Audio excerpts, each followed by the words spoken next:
In 2009, Ozzy got his driver's license after 19 attempts, 19 driver's tests. You would go high to your driving test? You can't show up high to your driving test. Well, you know I'm nervous. Who is Ozzy Osbourne? The Prince of Darkness, who redefined rock. Ozzy Osbourne isn't just a rock star, he's a living legend, a heavy metal pioneer, and one of the most unpredictable forces to ever hit the stage. This video explores his wild rise to fame, his battles with addiction, and how he became both a music icon and a reality TV sensation. Ozzy isn't just the frontman of Black Sabbath. He's a cultural phenomenon, known for his haunting voice, shocking antics, and unforgettable presence. This video dives into the chaos, the creativity, and the contradictions that define his legacy. From biting the head off a bat to headlining global tours, Ozzy's journey has been anything but ordinary. What fueled his darker side? How did he survive decades of excess and still come out swinging? And why do fans still worship the madness?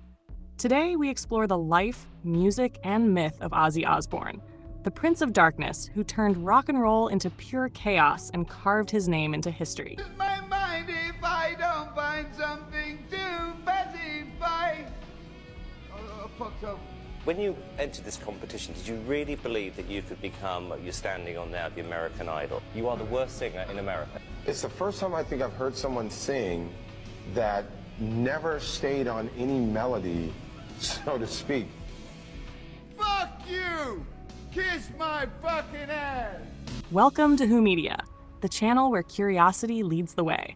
From famous celebs and cartoon icons to legends and hidden names, we uncover the stories behind the people you know and the ones you don't. Ozzy Osbourne, the immortal Prince of Darkness, who refused to fade. What happens when a troubled boy from Birmingham dares to scream into the void, and the void screams back with millions of fans chanting his name? What kind of human walks through addiction, infamy, and madness only to emerge as both a music legend and a pop culture phenomenon? Is Ozzy Osbourne a rock god, a reckless lunatic, or something stranger, something more human than we expected? Let's take a headfirst dive into the turbulent, electrifying, and bone-rattling life of the one and only Prince of Darkness, John Michael Ozzy Osbourne. Born on December 3rd, 1948, in the gritty industrial town of Aston in Birmingham, England, Ozzy was far from destined for greatness, at least not in any traditional sense.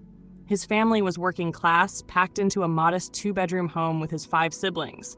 His father, Jack, worked night shifts at a tool factory. His mother, Lillian, worked days in a car parts assembly line. Not exactly the birthplace of metal, huh? But maybe it was that bleakness, that ever-present gray smoke in the Birmingham sky, that forged the steel in Ozzy's soul. School was hell. Ozzy struggled with dyslexia and other undiagnosed learning challenges. He was constantly bullied. But it wasn't just academics that failed him. It was the system. The society, the grind that offered no escape. How does a kid with nothing, no self-esteem, no clear path, decide he's going to scream loud enough to wake the dead? At 15, he dropped out of school. He bounced between jobs, a plumber's apprentice, a car horn tester, even a slaughterhouse worker. Think that didn't influence his horror-themed music? Think again. Then came a stint in jail after being arrested for burglary. With nowhere to go and nothing to lose, he did what misfits do. He looked for a band. In 1968, fate struck like a thunderclap. Ozzy joined forces with guitarist Tony Iommi, bassist Geezer Butler, and drummer Bill Ward to form a band that would go through several name changes before finally becoming Black Sabbath. They weren't just forming a band, they were summoning a storm.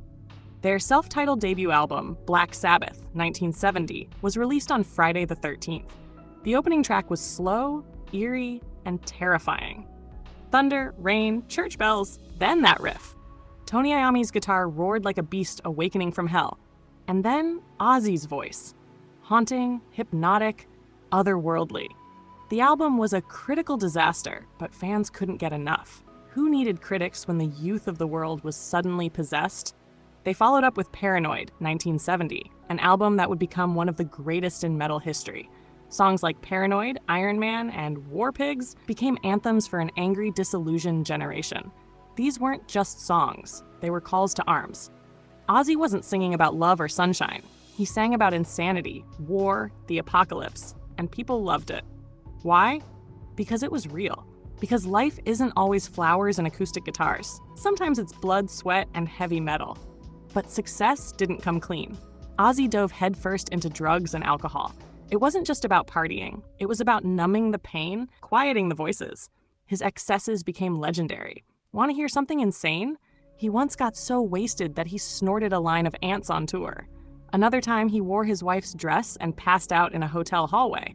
Oh, and yes, he really did bite the head off a bat during a show in 1982. Was it on purpose? No. He thought it was a toy until it bit him back. Can you imagine the chaos? The screaming fans, the press, the accusations of Satanism? For some, Ozzy was a demon. For others, a prophet of rebellion. The truth? He was a broken man making broken music for a broken world. By the late 70s, Ozzy's addictions had spiraled out of control. Even Black Sabbath, one of the darkest, heaviest bands in the world, decided they couldn't handle him anymore. They fired him in 1979. Most people thought it was the end, but it wasn't. It was the beginning.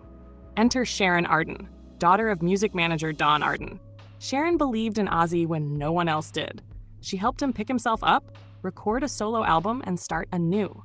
That album was Blizzard of Oz, 1980. And what a blizzard it was. The world met Crazy Train, Mr. Crowley, and Suicide Solution.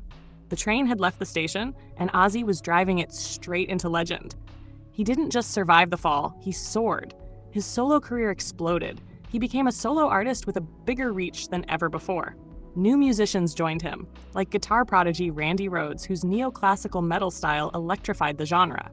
Ozzy and Randy were a dream team, but in 1982, tragedy struck. Randy was killed in a freak plane crash while on tour. It broke Ozzy. The grief nearly destroyed him. How do you keep going when your brother in arms is torn from you mid-battle? Yet somehow, Ozzy did. Through the 80s and 90s, he continued making music. Diary of a Madman, Bark at the Moon, No Rest for the Wicked, No More Tears. These weren't just albums. They were autobiographies, sonic journals of a man at war with himself and the world. Each song was a confession, a scream, a survival story. Could you write that kind of music if you hadn't walked through hell yourself? Meanwhile, his personal life was anything but stable. His relationship with Sharon turned into marriage, and then into a long, chaotic, passionate, explosive love story. There were fights, there was abuse, there was reconciliation. She once pressed charges after he tried to strangle her in a drunken blackout. He went to rehab. He fought to get clean. She forgave him. How do you keep loving someone who keeps falling? Maybe you believe they're worth saving. Ozzy and Sharon had 3 children, Amy, Kelly, and Jack. In 2002, the world saw a new side of the Osbournes when their reality show, The Osbournes, hit MTV. Viewers were stunned. This was the Prince of Darkness? This mumbling, stumbling, hilarious guy in slippers trying to work the remote? It was pure gold. Suddenly, Ozzy wasn't just a rock icon, he was a pop culture icon. Teenagers who had never heard Black Sabbath now knew him as the foul-mouthed, confused, endearing dad yelling, "Sharon!" every 5 minutes. Why did people love it so much? Maybe because behind the eyeliner and the legend was a real human being. Messy, fragile, lovable. Still, Ozzy never left music. He kept touring. He kept recording. He reunited with Black Sabbath in the 2010s, releasing the album 13 in 2013, which hit #1. Think about that. A band that started in 1968 still topping charts almost 50 years later. That's not just longevity, that's immortality. And let's talk about Ozzy's resilience. In the 2010s and 2020s, he was hit with one health crisis after another.